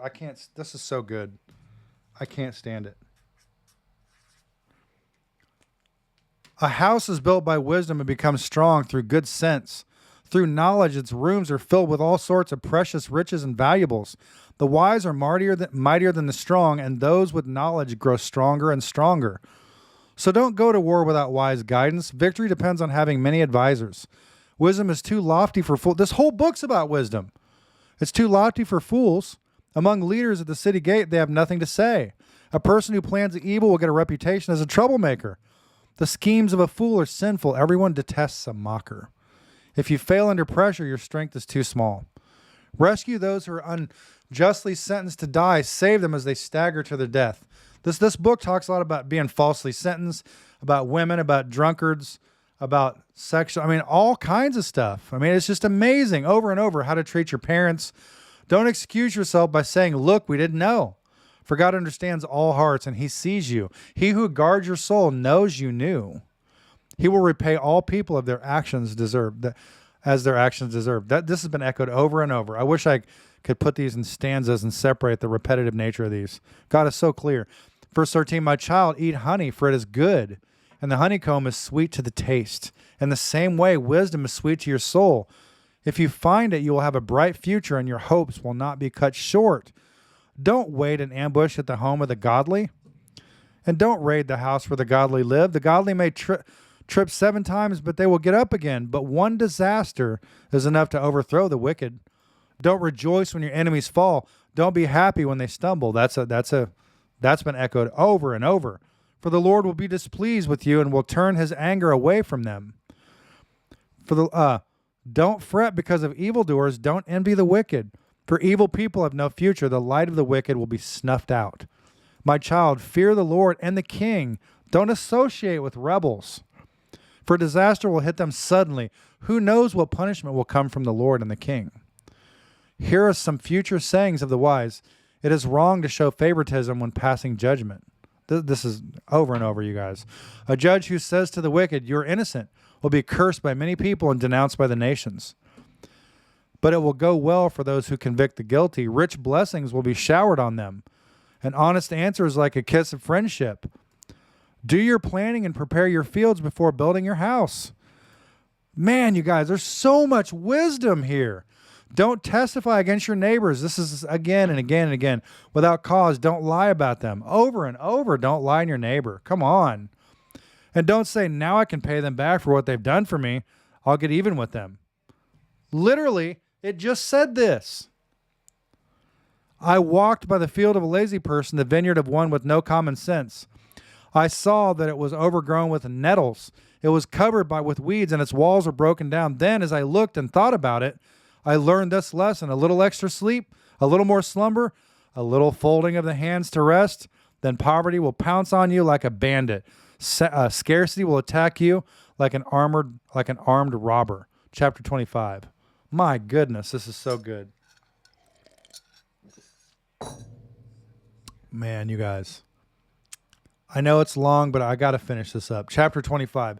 These are more Proverbs of Solomon, collected by the advisors of King Hezekiah of Judah. It is God's privilege to conceal things and the king's privilege to discover them. It's a matter of kings to seek out a matter. It's a privilege of kings to seek out a matter. This has a lot to do with searching the scripture. Things that are concealed are for our finding. It's a matter of kings to find what's been hidden. That's a good one. No one can comprehend the height of heaven, the depth of the earth. Did you hear that? The depth of the earth. Or all that goes on in the king's mind. So we don't know how high heaven is. We don't know how deep what I believe hell is. And we don't know what's in the king's mind. Remove the impurities from silver, and the sterling will be ready for the silversmith. This is saying, if you understand purification process, the silversmith has to stare at the impurities until over and over it's sifted. He has to pay close attention until all the impurities are gone. That's a deeper, you should look this one up. Remove the wicked from the king's court, and his reign will be made secure by justice. Don't demand an audience with the king or push for a place among the great. Some of the apostles tried to do this. It's better to wait for an invitation to the head. It's better to wait for an invitation to the head table than to be sent away in public disgrace. Just because you've seen something, don't be in a hurry to go to court. Remember, it says don't sue Christians. Christians shouldn't be suing Christians. Don't take them to court. For what will you do in the end if your neighbor deals you in shameful? What will you do in the end if your neighbor deals you a shameful defeat?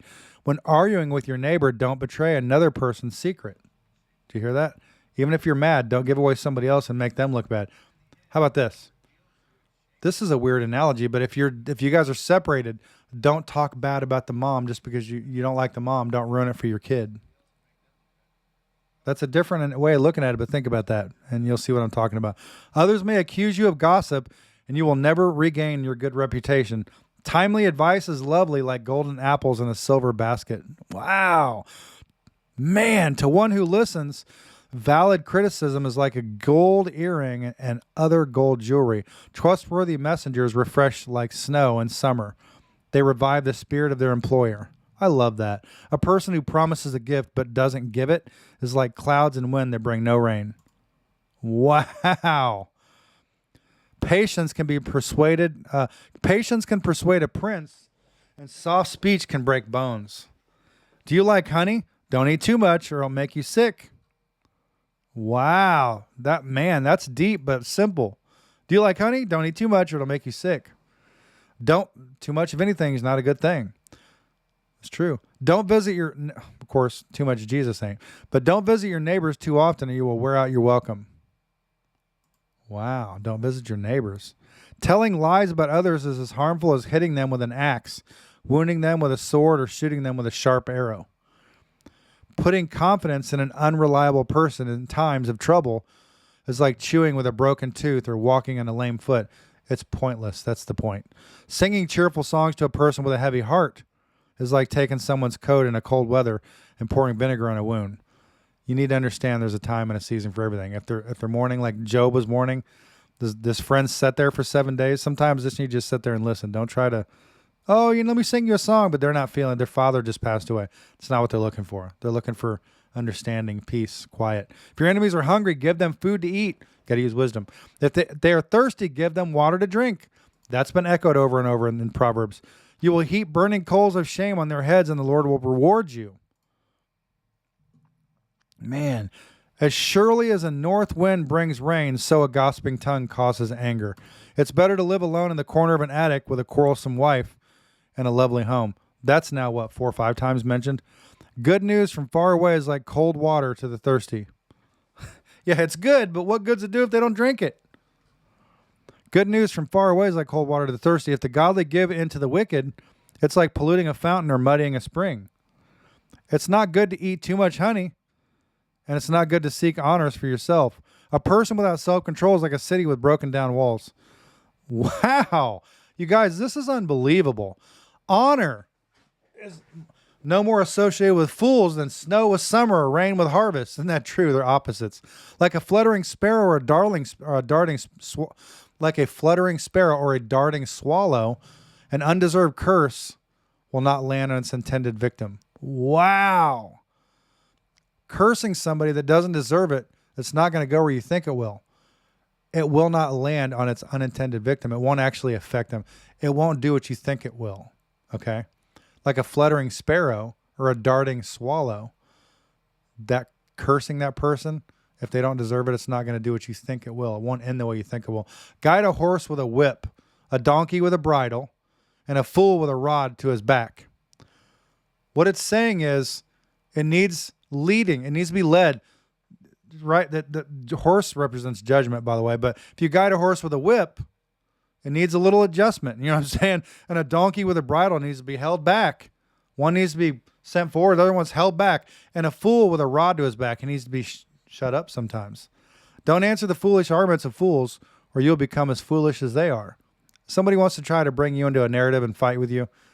Well, on social media, you're doing this, you're doing that. Man, don't let them draw you in and make you just as bad as they are. Let them sink their own boat. Be sure to answer the foolish arguments of fools, or they will become wise in their own estimation. That's saying you don't need to defend yourself, but if you can bring light to something, you should. Trusting a fool to convey a message is like cutting off one's feet or drinking poison. Wow. Why would you trust a fool to give a message the way you gave the message? It's not going to be received the way you wanted it to. It's like drinking poison. You think it's not going to kill you, but it will. Trying to walk by cutting your feet off doesn't. You guys, this stuff is obvious.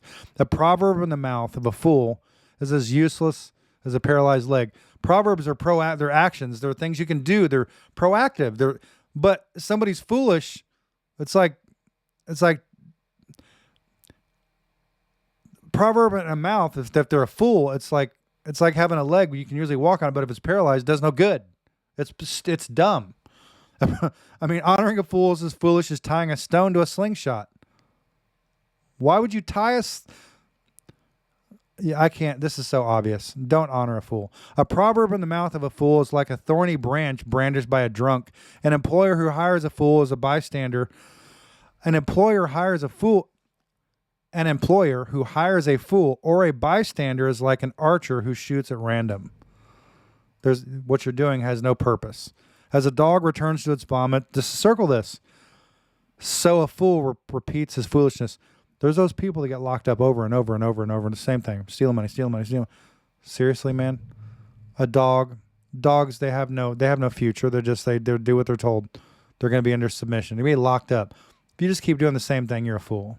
It's like a dog just going to its own vomit. There's no real food there. You're consuming. And somebody told me this once, but I'm going to try to keep this deep. He said, it's like pushing feces back in your rear end. It's pointless, okay? There is more hope for fools than for people who think they are wise.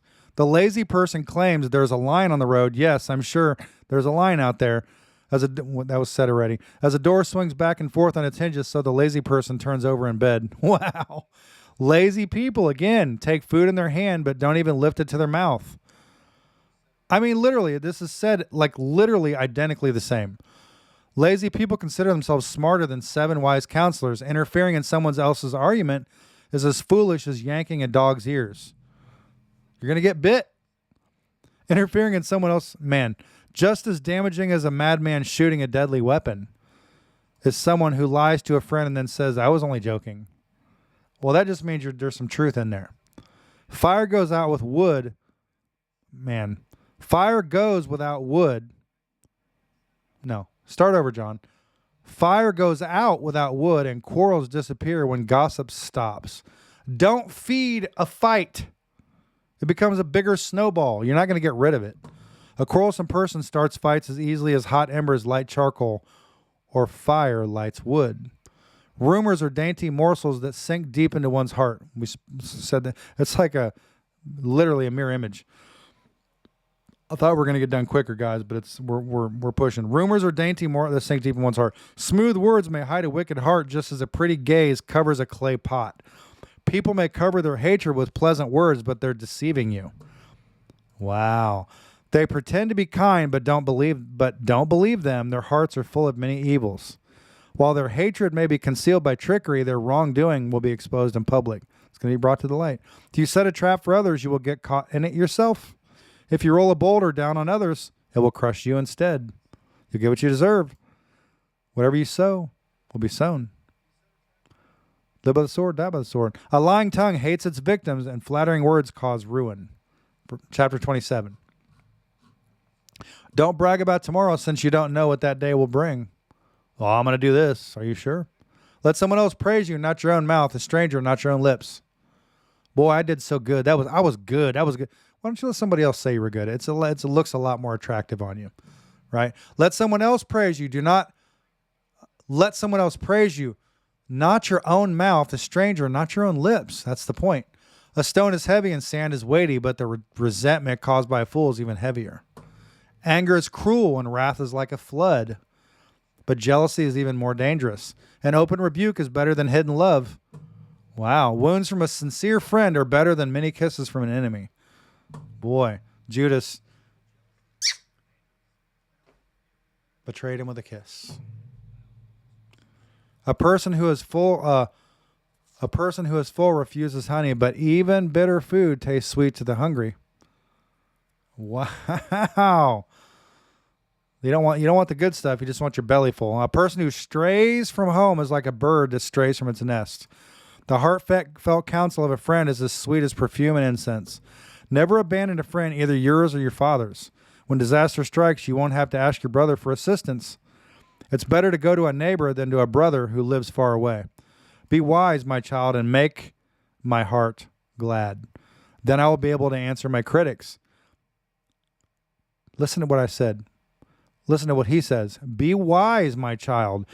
Make my heart glad. Do what makes my heart glad. Then I will be able to answer my critics. People that are judging him, he'll have something to say to them. A prudent person foresees danger and takes precautions. The simpleton goes blindly on and suffers the consequences. That's good. Get security from someone who guarantees a stranger debt. Get a deposit if he does it for foreigners. We mentioned that already. A loud and cheerful greeting early in the morning will be taken as a curse. Some people don't like to be woken up with too much happiness. A quarrelsome wife is annoying. A quarrelsome wife is as annoying as constant dripping on a rainy day. Last time it mentioned a faucet. Stopping her complaints is like trying to stop the wind or trying to hold something with greased hands. As iron sharpens iron, so a friend sharpens a friend. Circle that. Man, iron sharpens iron. We got to be strong and talk. We need each other's support to lift each other up. We got to sharpen each other, man, by speaking life in each other, man, so we'll be as sharp as a two-edged sword. As workers who tend to fig tree are allowed to eat the fruit, so workers who protect their employees' interests will be rewarded. In other words, take care of what's been given to you, delegated authority. As workers who tend a fig tree, in other words, they're allowed to eat. You'll get to eat from what you earned. Workers who protect their employees' interests will be rewarded. In other words, you'll be blessed by what you protect. Don't speak bad of your boss. I mean, that's another way you can say it that way, I think.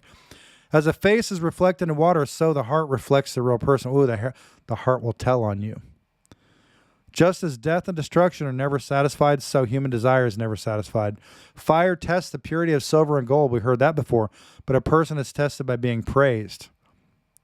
Wow. You cannot separate fools from their foolishness, even though you grind them like grain with mortar and pestle. Know the state of your flocks and put your heart into caring for your herd. Know the state of your flocks and put your heart into caring for your herds.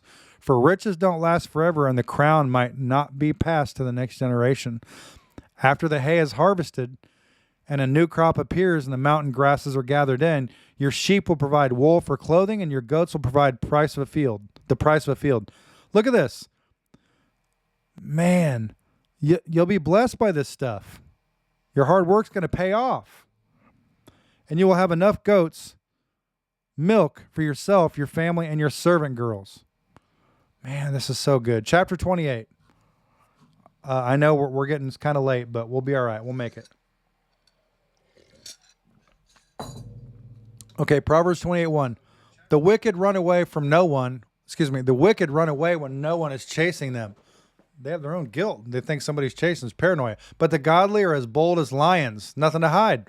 When there is moral rot within a nation, its government topples easily, but wise and knowledgeable leaders bring stability. A poor person who oppresses the poor is like a pounding rain that destroys the crops. To reject the law is to praise the wicked. To obey the law is to fight them. Wow. If you reject the law, you're just making them happy. But to obey them is to fight them. Use them against their own. Look, use what they created to bring them to accountability. That's how I see it. Evil people don't understand justice, but those who follow the Lord understand completely. Better to be poor and honest than to be dishonest and rich. You guys, over and over, this has been repeated. I mean, the same verses. Young people who obey the law are wise. Those with wild friends bring shame to their parents. Income from charging high interest rates will end up in the pocket of someone who is kind to the poor. Process that. God detests the prayers of a person who ignores the law. Those who lead good people along an evil path will fall into their own trap, but the honest will inherit good things. Rich people may think they are wise, but a poor person with discernment can see right through them. Rich people think they're smart, but a person who's poor but understands spiritual discernment, he can see right through them. When the godly succeed, everyone's glad. When the wicked take charge, people go into hiding. And look at our last few presidencies. We were in hiding. People who conceal their sins will not prosper, but if they confess and turn from them, they will receive mercy. Blessed are those who fear to do wrong. In other words, they don't want to. They want to do what's right. They have reverence. A wicked ruler is as dangerous to the poor as a roaring lion is to a wicked ruler is as dangerous to the poor as a roaring lion or an attacking bear. A ruler with no understanding will oppress his people. We've had presidencies like that. But one who hates corruption will have a long life. A murderer's tormented conscience will drive him into the grave. don't protect him. The blameless will be rescued from harm, but the crooked will be suddenly destroyed. Man, a hard worker has plenty of food, over and over, but a person who chases fantasies ends up in poverty. The trustworthy person will get a rich reward, but a person who wants quick riches will get into trouble. You guys, it echoes so much. Showing partiality is never good, yet some will do wrong for a mere piece of bread. People will sell out for anything. That's the point. Anything. Greedy people try to get rich quick, but don't realize they're headed for poverty. Gambling's bad too. In the end, people appreciate honest criticism far more than flattery. Anyone who steals from this father and mother and says, "What's wrong with that?" is no better than a murderer. Wow. Greed causes fighting. Trusting the Lord leads to prosperity. Those who trust their own insight are foolish, but anyone who walks in wisdom is safe. Whoever gives to the poor will lack nothing, but those who close their eyes in poverty will be cursed. When the wicked take charge, people go into hiding. Back to the presidency again. When the wicked meet disaster, the godly flourish. Well, we have 3 more chapters. Can we make it, guys?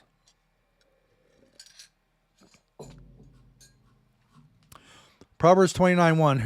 Whoever stubbornly refuses to accept criticism will suddenly be destroyed beyond recovery. When the godly are in authority, the people rejoice, but when the wicked are in power, they groan. The man who loves wisdom brings joy to his father, but if he hangs around with prostitutes, his wealth is wasted. A just king gives stability to his nation, but one who demands bribes destroys it. To flatter friends is to lay a trap for their feet. Why is it saying that? Because you start getting them thinking highly of themselves, and they start getting proud. That's right. Evil people are trapped by sin, but the righteous people shouting for joy. Escape shouting for joy. The godly care about the rights of the poor, and the wicked don't care at all. Mockers can get a whole town agitated, but the wise will calm anger. If a wise person takes a fool to court, there will be ranting and ridicule, but no satisfaction. The bloodthirsty hate blameless people, but the upright seek to help them. Fools vent their anger, but the wise quietly hold back. If a ruler pays attention to liars, all his advisors will be wicked. The poor and the oppressor have this in common. The Lord gives sight to the eyes of both. If a king judges the poor fairly, his throne will last forever. To discipline a child produces wisdom, but a mother is disgraced by an undisciplined child.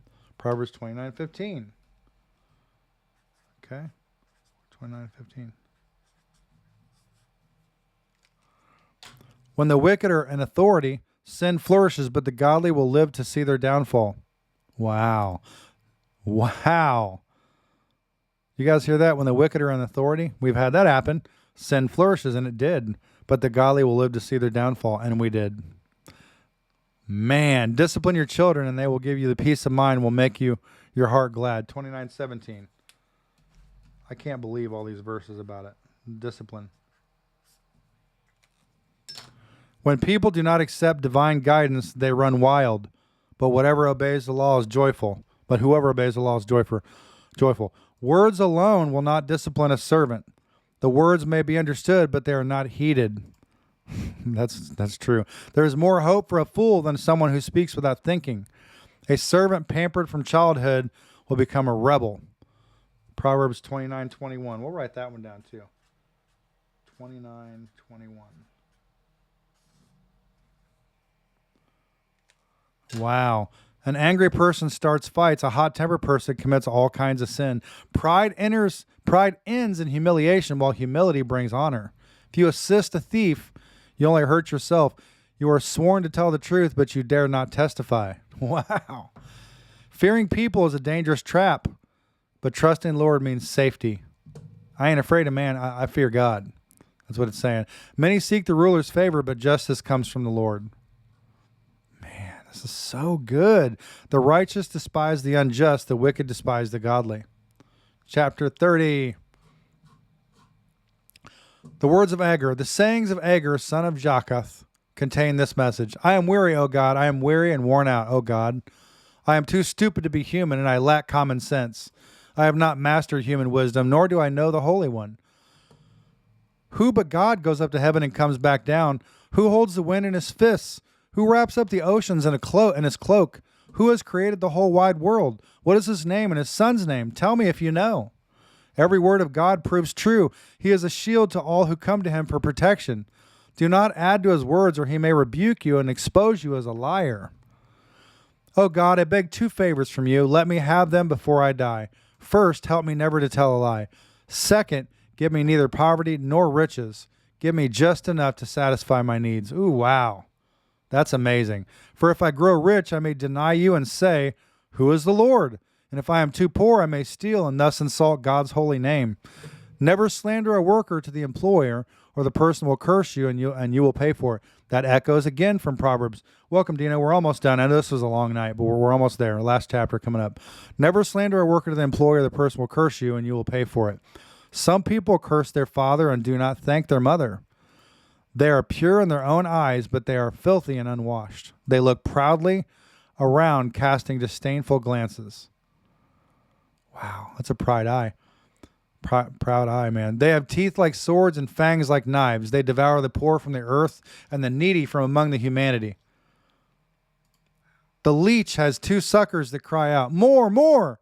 There are 3 things that are never satisfied. No, 4 that never say enough. The grave, the barren womb, the thirsty desert, and blazing fire. Wow.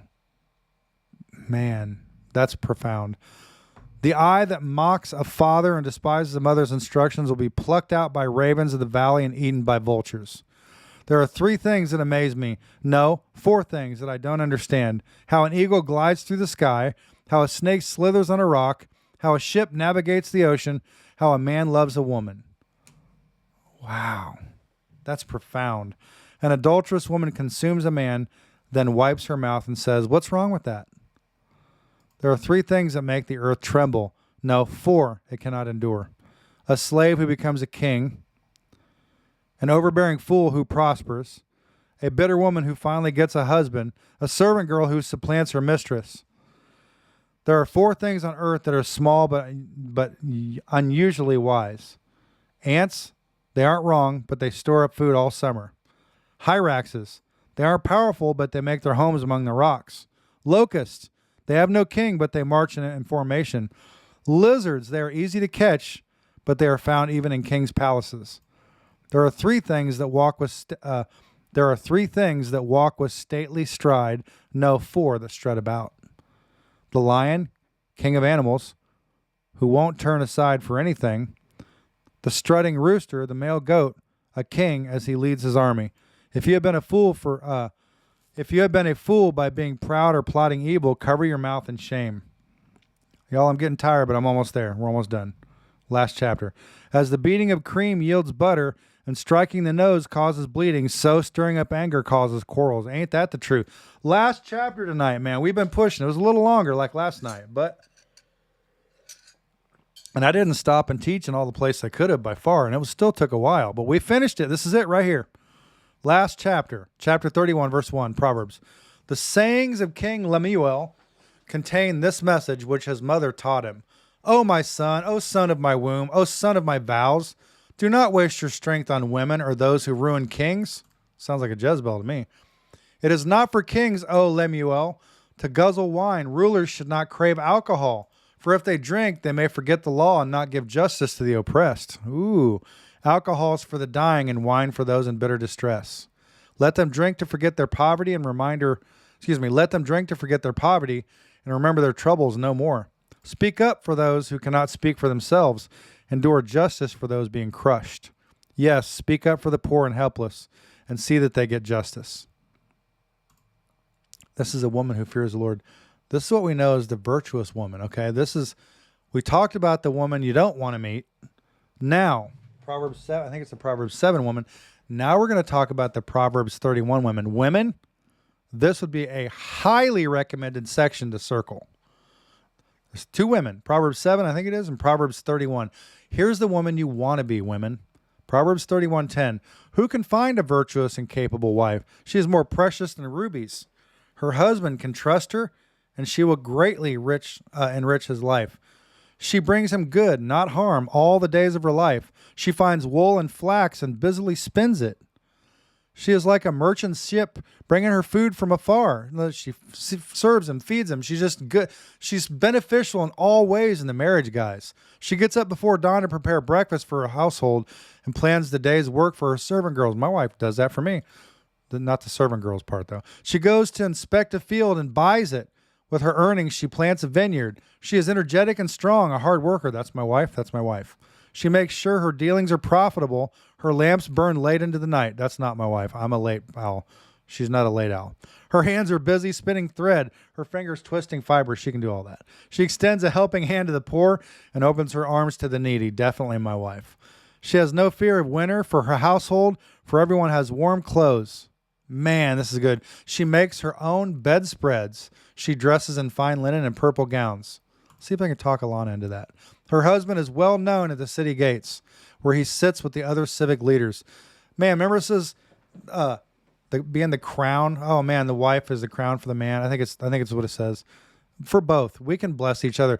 My wife makes me look good, and I make her look good. Hopefully, her husband's well known at the city gates. I'm going to consider that like a church. Hopefully, at church, my wife is respected. They see her and they see me, and they feel like they feel a need to respect her. You know. She makes belted linen garments and sashes to sell to the merchants. She is clothed with strength and dignity, and she laughs without fear of the future. When she speaks, her words are wise. That's my wife. She gives instructions with kindness. She carefully watches everything in her household and suffers nothing from laziness. Her children stand and bless her. That's what I'm talking about, your children. Her husband praises her. Yep, there are many virtuous and capable women in the world, but you surpass them all. That means lift her up. Last two verses tonight of Proverbs, actually. Charm is deceptive and beauty does not last, but a woman who fears the Lord will be greatly praised. That's what I'm talking about. Beauty fades, sex fades, all that stuff. But in the end, you have a person that's a beautiful person. Reward her, last verse, Proverbs 31:31. Reward her for all she has done. Let her deeds publicly declare her praise.